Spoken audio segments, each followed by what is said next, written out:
friend. So I was about to get married. We had started the marriage preparations. I had already started picturing what our marriage was going to look like. My fiancé, then his now husband, asks me, "So why are you getting married?" Can you imagine? I was so mad at that question.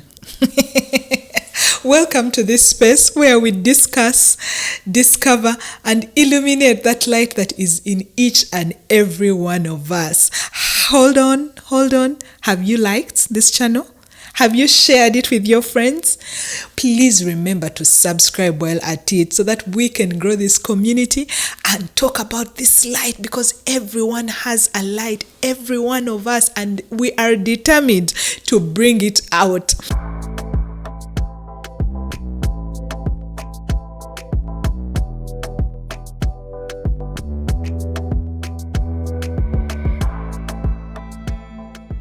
Why did you get married to? Or why are you considering to get married? I know marriage is such a thing for all of us, we get excited about it. We think about it a lot. We look towards it. I remember while growing up in our bedrooms, most of my cousins had these pictures of women in wedding gowns and bridesmaids. And I had this particular auntie of mine. We are not so far off in age, so I would visit her at her university, and she had her bridesmaids already there. She's like, "This is the color my bridesmaids will wear. This is the gown I'll wear," and she was already there. So this is a place that many have dreamed about. Even men do dream about it, by the way. Make it seem like it's only the girls who do, but even men do. They have thought about the suits they'll wear, the kind of girls they want to get married to, and then we just never get into it. So again, why did you get married to? So I find myself asking, when my fiancé asked me that question, I was so mad. I was like, dude, first of all, you're the one who proposed to me. I was not even about this thing. And what is this? Are you having second thoughts? Like, I had gazillion questions to ask him. But then he shared his reasons to me for why he was asking this question.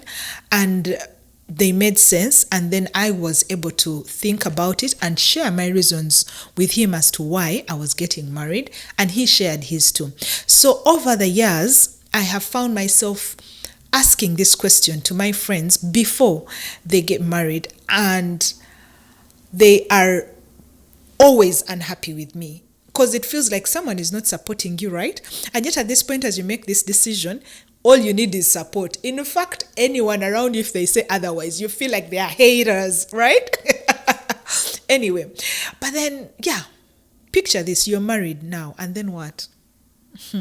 So there's so much, and I would like us to begin from a point where we look inward. So before you take this step, because first of all, it is legal.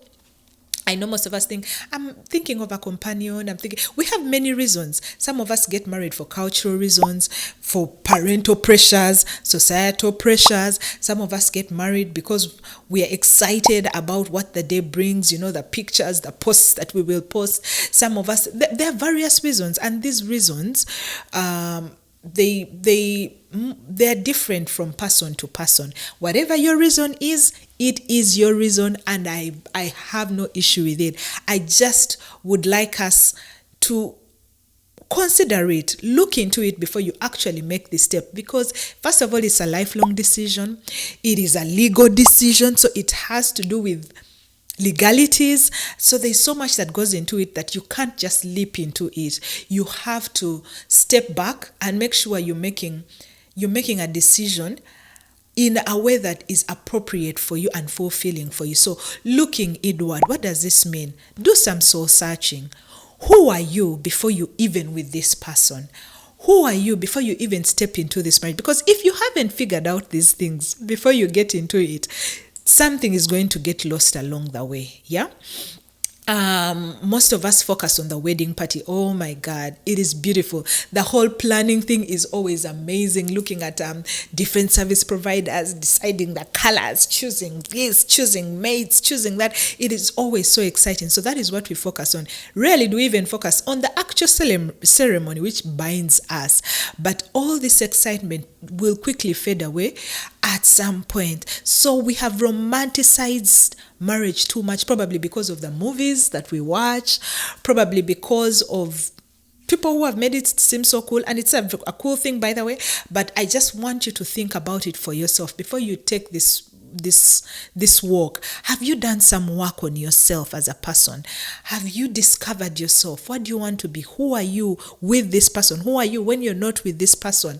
And the reason why I am telling you to consider these things is you cannot change someone, but you can change yourself and hope that your change will influence this person to do better.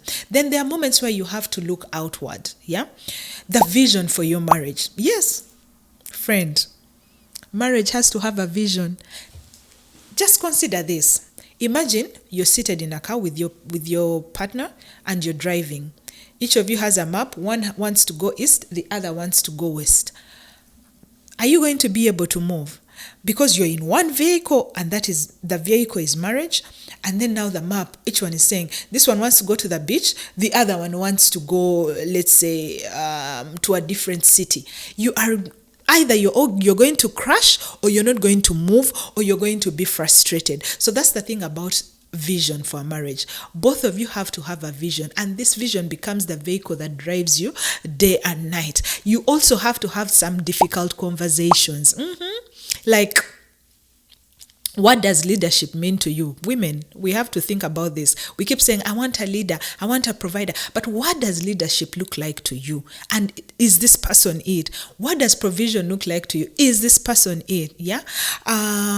You have to have the difficult conversations of, do we want to have children? If we want to have children, how many children do we have to have? How are we paying bills? Who is paying bills? What does success of our marriage look like? All these things need to be considered before you get in there, because when you're already in there, you're already in the hot soup. And then there is also considering his or her needs. Yeah, we have needs, but the guys have needs too. Ladies, I just need to let you know, men are also emotional, and their needs are not entirely sexual all the time. They also have emotional needs. So have you considered these things? Is it something you can handle? Yeah, before you say, I am going to take a lifelong decision with this person. Ladies, this does this person address your needs in the way you want them to be addressed? Yeah, because there are moments like sometimes, let's say in the middle of a disagreement, someone is quick to find solutions, and yet the other person, all they want is an apology and transformation, and then just keeps finding. So they're like, why is this person frustrated? I found the solution to this. Yeah, things like that. That's why I'm saying that consider these things. Look at each other's temperaments. Oh my God, some of us are hot. We have this hot vibe around us, and then the other person is cool. So how do you marry those temperaments to make this thing enjoyable and fun? And then there is the part of accountability.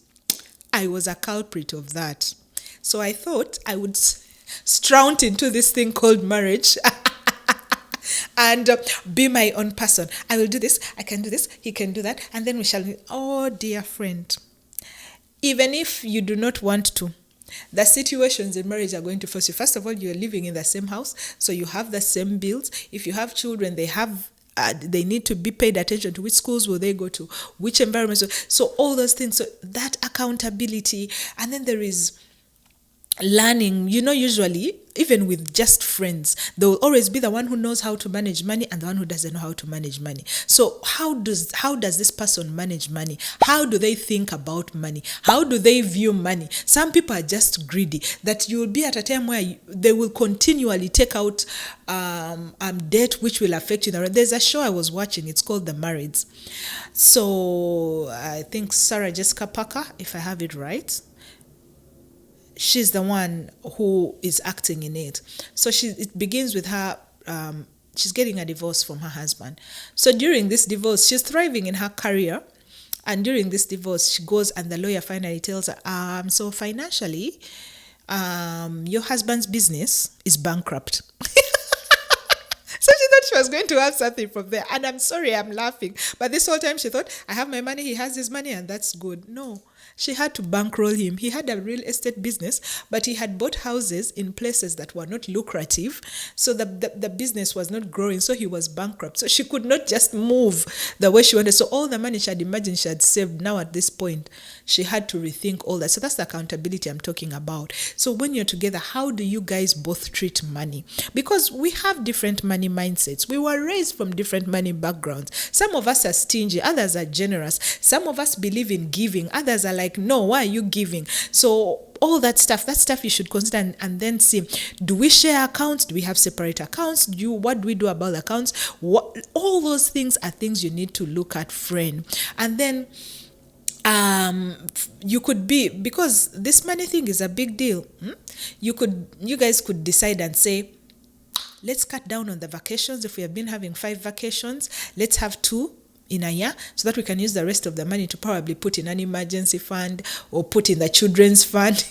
And then you just wake up one day and the other person picked money from there to go and buy something like a motorbike, because they're in a midlife crisis, or the chick got it to go and go on a trip because all her friends are going on a trip. And then you're like, I thought we had the same goal. So that's the kind of accountability that I would like us to consider. And then there's curiosity about the person you're with. What is this person about? Who are they about? What are their beliefs? Where are they going?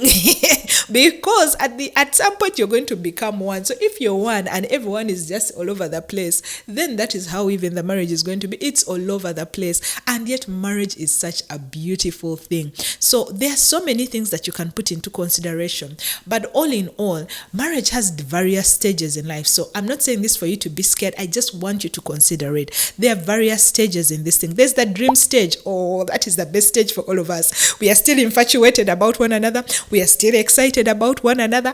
We feel like nothing can stop us. No one can stop our reggae. Yep, that is the dream stage. Then there is the drama stage, where now you begin to realize each other. And at that point, that is where you have to extend more grace to the other person. Yeah, where you have to reflect on who you are, what you know, what you have to unlearn and what you have to learn, what you have to accept about the person you're with, and all that. Then there is the discovery stage. Now, this is the stage where everyone will end up focusing on what is theirs, and that is where the separation begins slowly. Most of the time, people here focus on the kids because the kids are here. I'm doing it for the kids, and that's how you see almost half the time when the kids are out, the place is empty. And then there is the depth stage. Now, at this stage, you have accepted each other. You are like, this is my person, this is how they are. Or not, because there's also the point where you don't accept each other. So the one thing I do know though, marriage is beautiful. It is something everyone needs to experience, but just ask yourself, why am I getting married to? Thank you so much for your time. Let's continue this conversation in the comment section, because I know you have a lot to tell me on this topic. See you. Bye-bye.